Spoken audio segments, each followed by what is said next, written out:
जय हिंद दोस्तों। और अभी NASUI के तहत नीट बेस्ड लेक्चरर का जो नियुक्ति हो रही है झारखंड में, रांची विश्वविद्यालय में विभिन्न फैकल्टी में जो नियुक्ति हो रही है, उसमें कहीं ना कहीं छात्रों के साथ अन्याय हो रही है, जिसके तहत आप देखे होंगे कि पेपर में देखिए पुतला दहन हो रहा है। तो ये सब चीज़ के बारे में सोशल मीडिया पर अगर यदि कोई सटीक जानकारी देता है तो समझिए बहुत बड़ी बात है।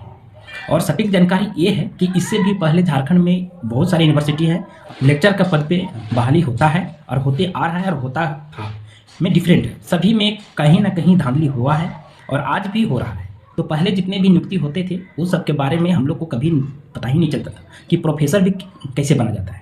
ये हकीकत है। जो नॉर्मल फैमिली के लड़के हैं, मिडिल फैमिली के लड़के हैं, उनके लिए बिल्कुल यही है, सत्य है, किसी को पता नहीं चलता था। लेकिन जब अभी सोशल मीडिया और प्रिंट मीडिया और ये सोशल नेटवर्किंग इतना फास्ट चल रही है, जिसके तहत हम लोग को छोटी छोटी चीज़ों के खबर हम लोग को अभी वाकिफ हो रहे हैं और हम लोग को मिल भी रहे हैं और उससे मुखातिब भी हो रहे हैं, ताकि हम लोग जान भी पा रहे हैं कि ऐसा बहाली होता भी है। प्रोफेसर का बहाली टोटल वैकेंसी है 298 में आप लोग देख लें जनरल कैटेगरी का कितना हिस्सा होगा। उसमें से जनरल वालों में भी आप झारखंड के देखिएगा तो ये जो आया है PDF जो फाइनल रिजल्ट के लिए है वो देख लीजिए। इसमें मात्र एक है जो सेकेंड पोजीशन में है मेरा झारखंड का।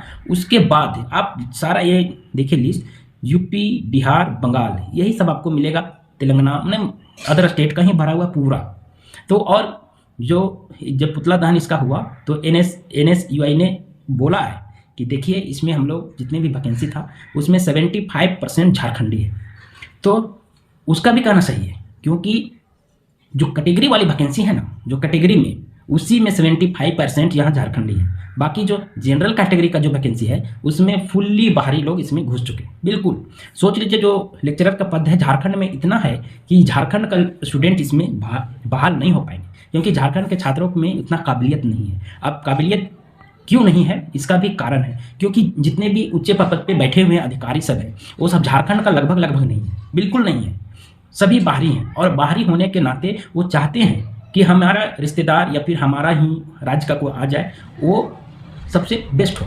और यहाँ का जितने भी कैंडिडेट है वो कैटेगरी में गए तो गए, नहीं तो वहाँ भी खत्म है, रास्ता वहाँ भी साफ है। क्योंकि अगर यदि साफ सुथरा बहाली होता तो आज इतना झारखंड में ही क्यों होता है, झारखंड में ही इतना भूचाल क्यों होता है। और भूचाल होने का कारण ये नहीं कि झारखंड के स्टूडेंट ही ऐसा करते हैं, झारखंड का स्टूडेंट 1% ही ऐसा करते हैं। अगर यदि ऐसा हालत जैसा झारखंड में हालत है सिस्टम का, ये सिस्टम के हालत अदर स्टेट में हो जाता है, जैसे बिहार में हो जाए और कहीं हो जाए, तो वहाँ इतना नहीं, इतना होने का संभावना नहीं कि इतना हो भी सकता है।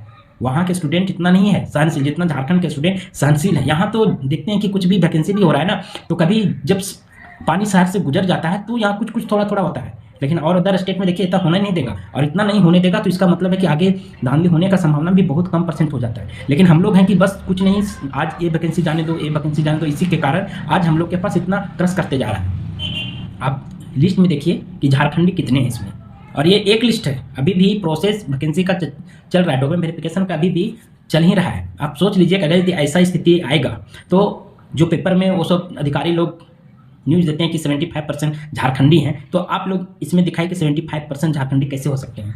देखने वाली चीज़ है, क्योंकि पहले का युग था कि कुछ पता नहीं चलता था कि कितना वैकेंसी आया, कितना नहीं आया, कब के क्या हुआ नहीं हुआ। और अभी मजबूरी है कि साइट में देना पड़ता है। अभी हर एक लगभग का स्टूडेंट के पास अगर फ़ोन आ गया है वो तो वैकेंसी सर्च करके सब देखता है, लिस्ट सर्च करके देखता है वेबसाइट में। पहले था कि वेबसाइट में जाने के लिए आपको कैफे में जाना पड़ता था, पैसा देना पड़ता था, हुआ तो जिसका हो जाता था वही देखता था, बाकी देखने का जरूरत नहीं है, जो उसमें भाग लिया वही देखता था। और अभी ऐसा स्थिति आ गया कि जो भी लिस्ट निकलता है, चाहे आप उसमें भाग लो या ना लो, सोशल मीडिया में आप जुड़े हो तो आपको ग्रुप में, हर एक ग्रुप में जो भी बालिक आएगा वो सभी का PDF पहुंच जाता है, जिसके आधार पर हम लोग को पता चल जाता है कि हम लोग झारखंडी उसमें कितने हैं, बाहर का कितने हैं, और वैकेंसी को कैसे क्रय विक्रय किया जाता है, ये तो उसी में पता चल जाता है हम लोग को। तो ये है झारखंड का स्थिति। और प्रिंट मीडिया जो पेपर में छपा है कि 75% झारखंड के हैं, तो हम लोग देख सकते हैं कि झारखंड के 75% कैसे हो सकते हैं। अगर यदि ऐसी हालत रहे तो क्या हम लोग कहीं भी, झारखंड के लोग क्या अनपढ़ हैं, या फिर इनके पास योग्यता नहीं है, या फिर इनके पास उतना टैलेंटेड नहीं है, ये भी तो एक कारण हो सकता है।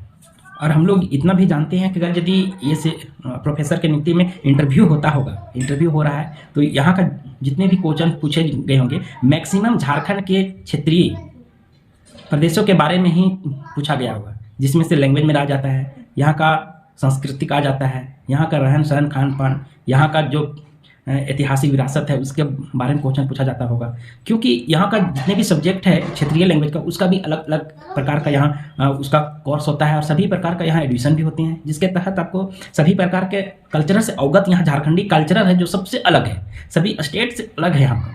तो यहाँ का क्वेश्चन तो पूछा ही गया होगा 100%। तो आपको क्या लगता है कि झारखंड का स्टूडेंट उसमें अव्वल नहीं हो पाए? जो बाहरी हैं वो यहाँ के सांस्कृतिक के बारे में अच्छा से समझ रहे हैं, अच्छा से जान रहे हैं, बाकी यहाँ के बारे में नहीं जान रहे। इससे यहाँ से ये भी धीरे धीरे ये हो रहा है कि हम लोग का जो सांस्कृतिक विरासत है वो धीरे धीरे विलुप्त की ओर जा रही है, क्योंकि यहाँ पे हम लोग का जितना डेवलप होना चाहिए वो डेवलप नहीं हो पा रही है। और यहाँ जिन लोगों का डेवलप हो रहा है वो सब सारे बाहरी हैं। आप जा करके यहाँ पे सर्च करोगे झारखंड का जितने भी नियुक्ति प्रक्रिया में जितने भी पहले से लेकर के यानी कि अलग होने के बाद 2000 अलग जब झारखंड अलग हुआ 2000 उसके बाद से जितने नियुक्तियां होती गई है आप मैक्सिमम देखते जाओगे कि अदर स्टेट ही यहाँ काबिज रहा है, जिसके आधार पर हम लोग तो हर वक्त बोलते रहते हैं कि बस 75% झारखंडियों का 75% झारखंडियों का, लेकिन ऐसा कभी कागजी कार्रवाई पे नहीं हुई है, सिर्फ पेपर में हुआ है। और कहने को ये है 75%, लेकिन आप इस लिस्ट के बेसिस से आप देख सकते हैं कि कितनी 75% है। यही बेस है से फिर सीजीएल में जब खिलाफ आवाज़ उठाया गया, इतने आंदोलन हुए, तो उसमें भी पेपर के माध्यम से एक दे दिया गया कि इसमें 90%, सोचिए 90% झारखंडियों का हुआ है रिजल्ट। अब जब 90% झारखंडियों का हुआ है तो आप जब लिस्ट इसका आएगा, फाइनल लिस्ट आएगा, अभी तो ये मामला कोर्ट में पड़ा हुआ है, जब इसका फाइनल लिस्ट आएगा आप देख लीजिएगा उसमें 90% झारखंड के हैं या फिर 90% 75% बाहर का है, ये आपको पता है उसमें चल जाएगा। तो ऐसा सिचुएशन ना आए, ऐसा स्थिति पैदा ही क्यों, क्योंकि अभी सिस्टम सब सोशल मीडिया से ऐड है, जिसके कारण से कुछ भी होता है, थोड़ा भी होता है तो पता चला। और ऐसी स्थिति रहे तो आप सोच लीजिए कि झारखंड किस गर्त की ओर आगे बढ़ते जा रहा है। हम झारखंड के ही एक नहीं है, ये हर एक स्टेट का मामला है। सभी स्टेट में अगर यदि वहाँ का निवासियों को प्राथमिकता दिया जाए तो हर एक स्टेट आज ऐसे अपने डेवलप की ओर बढ़ते जाएगा। लेकिन कभी कभी यहाँ तक यहाँ का स्टेट का उधर का इधर, मतलब ये हेरा फेरी होकर के ही ये छोटे छोटे राज्य जो अभी निचले पैदान पे आते हैं, जो आज हम लोग देखें कि झारखंड में जो नीट बेस्ड प्रोफेसर का नियुक्ति हो रहा है उसमें कितने सच्चाई है और कितने जुमलेबाज हैं, ये तो आप लोग को पता ही चल ही गया होगा। क्योंकि स्टूडेंट रोड पे ऐसे नहीं उतरता है। स्टूडेंट जब किताब पर पढ़ता है, किताब को पढ़ सकता है, तो स्टूडेंट सारा सिस्टम को भी पढ़ सकता है। बस ये है कि स्टूडेंट के पास वो पावर नहीं है, वो पावर नहीं है जिसके आगे वो कुछ कर सके। बस विवश हो सकता है, अपनी मांग को रख सकता है, ज़्यादा करेगा तो हाई कोर्ट सुप्रीम कोर्ट ही जा सकता है, बाकी कुछ कर नहीं सकता है। अगर यदि इसमें भी रिजल्ट अगर यदि दे दिया जाए कि हो गया, जितना सिलेक्शन करना था हमने कर लिया, तो स्टूडेंट क्या कर सकते हैं? ज़्यादा हाई कोर्ट का दरवाजा खटखटाएंगे, वहाँ से नहीं मिला तो सुप्रीम कोर्ट जाएंगे। इसके अलावा कोई उपाय ही नहीं है। तब तक वो सबका 4-5 साल का नौकरी पीरियड हो जाता है। हम लोग जानते हैं कि झारखंड में जब आप प्रोबेशन फ्री पीरियड कंप्लीट कर लेते हो तो यहाँ से नौकरी से निकालना बहुत मुश्किल हो जाती है, क्योंकि यहाँ जल्दी से कार्रवाई होती नहीं है।